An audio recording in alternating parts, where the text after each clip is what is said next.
Magandang umaga sa inyo. Ohayo gozaimasu. Ito, gawain ko ngayong umaga. Maglalaba, maglilinis. Ang trabaho ko ay panggabi. Kaya, sa araw, may oras pa ako maglaba, maglinis, bago matulog. Ito ng buhay namin sa Japan.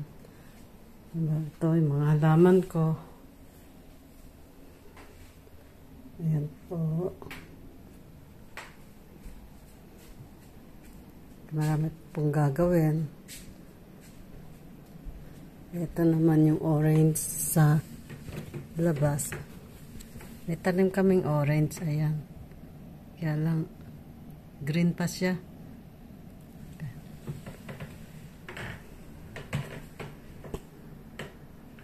Gandito na lang po para matapos ko na yung aking gagawin. Bye bye. Sayonara.